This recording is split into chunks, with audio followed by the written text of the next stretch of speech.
ProSaúde ao Céu. Apresentação: Brisa Albuquerque. No passado, ela era chamada de doença senil, uma doença que acometia os idosos. Doutora, quais são as características básicas da doença de Alzheimer? Então, juntamente com a doença de Parkinson e a esclerose lateral amiotrófica, a doença de Alzheimer é também uma doença degenerativa neurológica e também, portanto, progressiva. A doença de Alzheimer é a mais frequente das demências que acometem as pessoas. E a principal delas, e a mais conhecida, portanto, é ela, a doença de Alzheimer. Basicamente, o que nós começamos a perceber no nosso familiar, nosso conhecido, que possa estar com a doença de Alzheimer, é alteração de memória, alteração e dificuldade de encontrar palavras para formar as frases, alterações de comportamento, muitas vezes aquela pessoa que é dócil, que é tranquila, fica mais irritadiça. Então nós vamos notando em vários segmentos cognitivos o paciente pode apresentar alterações. Então, classicamente, o que o familiar às vezes vem contando para a gente no consultório ele está repetitivo, ele não lembra nada do que a gente fala, mas lembra de muitas coisas do passado. Então o paciente não consegue aprender coisas novas, não consegue fixar novas informações e vai tendo dificuldade em vários campos da cognição. Quantos anos, em média, leva esse processo degenerativo para ele se instalar completamente? Veja, essa é uma discussão, né? Hoje em dia, inclusive, muitas vezes aquelas pessoas que têm um déficit cognitivo leve, alguma coisa que de maneira nenhuma a gente consegue diagnosticar como Alzheimer, às vezes já está até indicado começar a tratar, porque na verdade, quando o paciente apresenta aquele quadro clínico bem estrelado, bem florido, o processo já está bem instalado. Então, muitas vezes, aqueles pacientes, aqueles familiares, aquelas pessoas que a gente conhece, que estão dando uma bola fora aqui, outra ali, que a gente costuma falar, é coisa do idoso, isso é coisa de pessoa de mais idade, isso é assim mesmo, tal. Nem sempre é. Então, na verdade, vale a pena levar o neurologista para fazer uma avaliação. O neurologista pode fazer testes que vão avaliar os campos cognitivos. A fala, a escrita, a memória, o cálculo, a orientação, etc.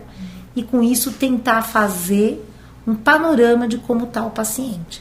Mas assim, em termos de tempo, é o que eu digo. Quando está aquele quadro clínico bem típico, o processo já está bem avançado.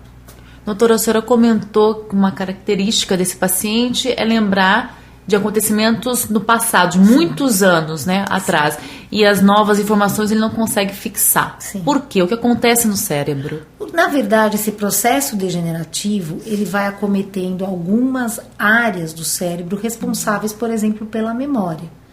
Então, na verdade, o que acaba acontecendo é que o paciente não consegue aprender coisas novas, porque ele não consegue fixar as novas informações.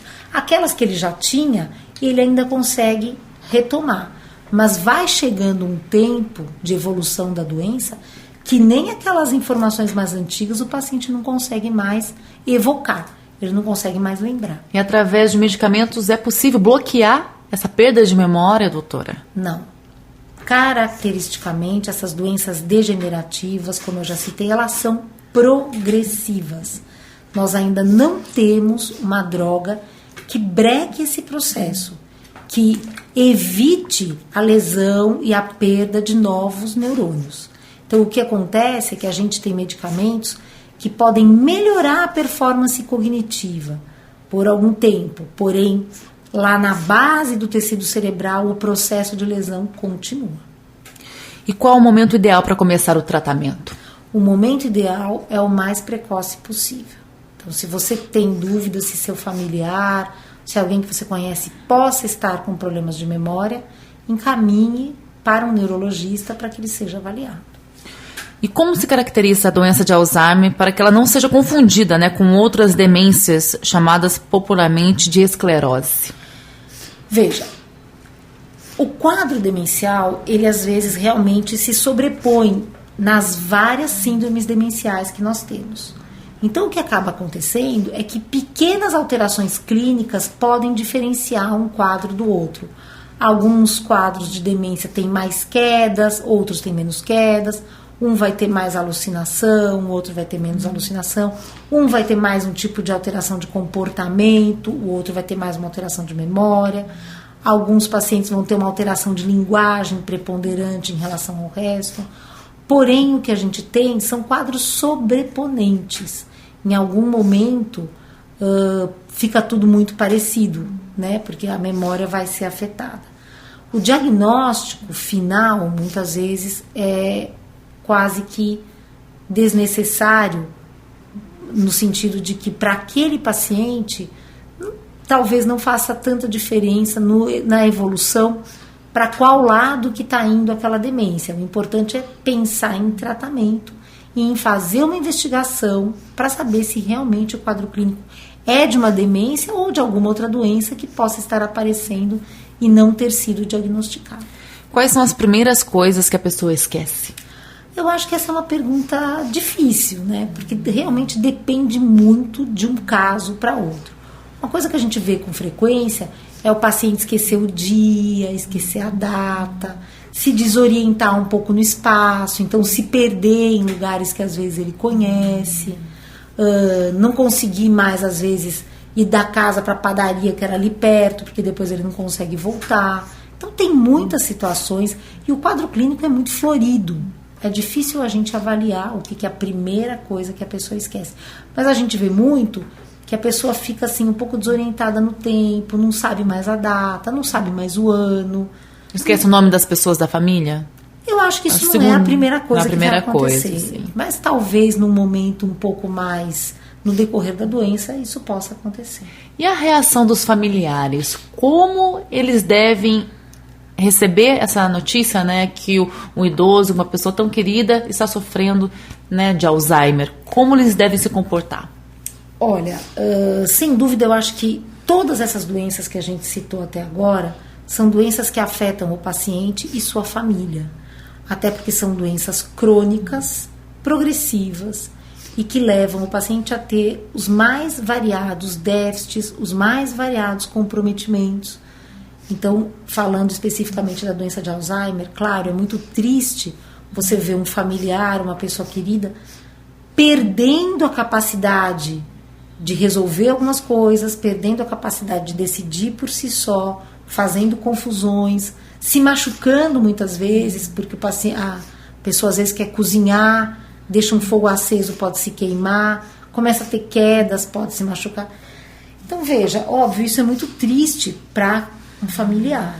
Porém, eu acho que a melhor saída é procurar uma ajuda especializada, procurar um médico, porque além das medicações, outras coisas podem ser oferecidas para o paciente, como fisioterapia, fono, terapia ocupacional, auxílio de psicólogo, uma série de coisas, e também para os cuidadores, porque a gente sabe que os cuidadores ficam às vezes tão ou mais doentes que os próprios pacientes.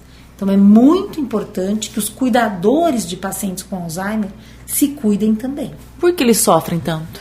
Eles sofrem não só pela tristeza de ver uma pessoa querida doente, mas porque fisicamente há um desgaste muito grande. Chega um momento da doença em que o paciente vai ter, por exemplo, que usar fraldas, porque não consegue mais ir ao banheiro, ou não pede mais para ir ao banheiro. Há um momento da doença em que o paciente não consegue mais tomar banho sozinho, então você tem que tirar o paciente da cama, vai pôr numa cadeira higiênica, vai levar para o banheiro, vai ter que dar banho naquela pessoa, vai ter que colocar fralda, aquela fralda tem que ser trocada várias vezes por dia. Então, além da tristeza da pessoa do cuidador tá emocionalmente fragilizado, ele também está cansado, porque às vezes aquele paciente não dorme bem à noite, então o cuidador também não descansa. Há necessidade de que o cuidador atente para tudo isso, divida as funções com outros familiares, peça ajuda, porque não consegue fazer tudo sozinho todos os dias. ProSaúde ao Céu. Apresentação: Brisa Albuquerque.